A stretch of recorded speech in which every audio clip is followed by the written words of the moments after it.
Have you heard of the term Stockholm syndrome? How many of you would have heard that terminology? But how is it applicable to the world of politics is what I'm going to be talking about today. So Stockholm syndrome originated from 1973, at which two employees of the biggest bank in Stockholm were taken hostage by their captors for about 6 days. Surprisingly, after 6 days in captivity, they developed that relationship with their captors to such an extent that they were sympathizing with the captors and not necessarily with the government that was trying to rescue them. And psychologists have been trying to analyze, the reason behind it, and some of it, plausible reason, has emerged from research to say one possible reason is because they've gone through extreme hardships, extreme stress to such an extent that they have to develop coping mechanism to survive under harsh conditions of their captors, to such an extent that eventually they develop that personal relationship with their captors. Can this be applied to the world of politics? Many scholars believe that it is possible to apply it to the world of politics as it is today. And one example is that of Zimbabwe. Hussein from Netherlands in 2017, after Mugabe was deposed by the army, in a television analysis of the unfolding saga in Zimbabwe, looked at the euphoria that was happening in Zimbabwe, in which people all over the country in Zimbabwe were celebrating the removal of Robert Mugabe by the army, to such an extent that those people within that panel questioned the validity of Zimbabweans celebrating having been under oppression by Mugabe and ZANU-PF regime to celebrate the removal of one section of ZANU-PF by another section of ZANU-PF, with the hope that they knew, or the other section of ZANU-PF would probably change or transform or bring about the necessary reforms, unlike during the Mugabe regime. And that being said, it is a perfect application of Stockholm syndrome, in which the people of Zimbabwe, having been under oppression for so long, were hoping for a lesser evil than the Mugabe regime. One may ask whether, in a reflection today, are we in a better position as a country than during the Mugabe regime? I leave that to you to make that conclusion based on the facts on the ground. But today I'm going to look at a case study, and this is about Hussein Mubarak of Egypt. So Hussein Mubarak was an army officer who rose through the ranks to become general of the army. In the 1980, he was then appointed vice president by Anwar Sadat, who was then the president of Egypt. Anwar Sadat was assassinated on the 6th of October, 1981. And Hussein Mubarak became the president of Egypt.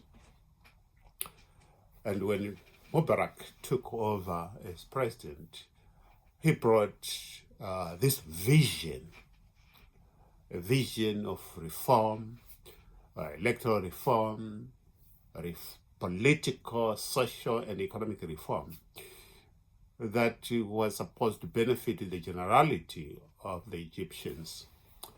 And a lot of people, there was euphoria across Egypt as they celebrate about this God-given Hussein Mubarak, who is going to transform their fortunes. And he was received with open hands by almost all sectors of the society. Fast track 1980 to 1990. By 1990, yes, there were certain changes that he had implemented, which people were very grateful.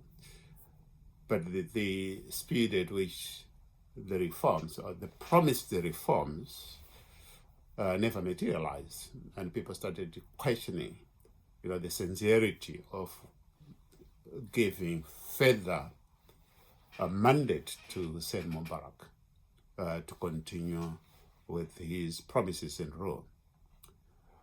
So Mubarak, instead of listening at the people's views, civic societies, and opposition, he became entrenched in power. And what he did was to make sure that he passed laws that were oppressive, very suppressive laws, and against the civic society, against the opposition.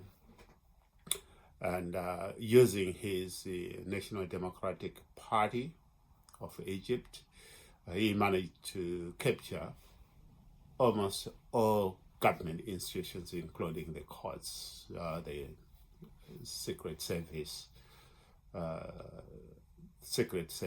which was called SSIS, was actually given a broader mandate to include what he called political crime.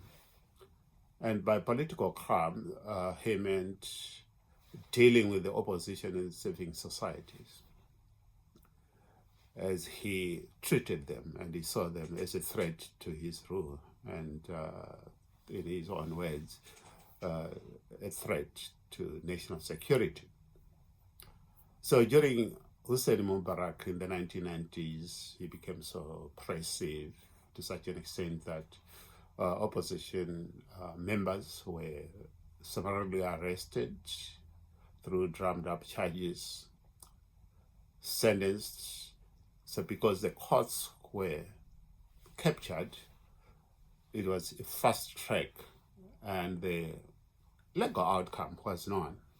So a lot of people ended up in jail committing crimes that, for crimes that they did not commit. And some were tortured, some completely disappeared. And there was this resentment from people as people felt the oppression. Some, they went underground and continued with their campaign for democracy, for freedom of speech, freedom of assembly. And even his own party sort of disagreed with his approach. And after realizing that he didn't have any support of his party anymore, he created this small group of people around him, which he made sure that they had access to wealth than any other citizens within the country. And so these access facilities were known as sort of small kindness from the president. So people had access to this small kindness from the president, which included access to tenders, access to contracts within government, access to land, access to loans through the president's office, and a whole range of financial access that they had. and with the hope that once he had this layer of people with unfettered access to finance, that layer will protect him and prolong his rule. So that was Hussein Mubarak's approach. And further to that, he made sure that those who disagreed with his rule were dealt with by the security operators, of course, captured by Hussein Mubarak's party, the National Democratic Party.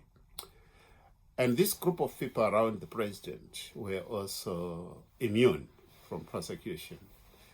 So they could indulge in corruption at the highest level, criminal activities, but they were untouchable because these were Hussein Mubarak's people. So if you look at it,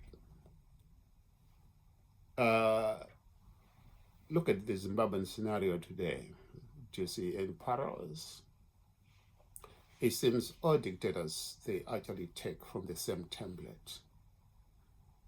And the end result is almost the same. And you would think that if the previous dictator didn't manage to succeed using the same template, that they would change the template. Unfortunately not.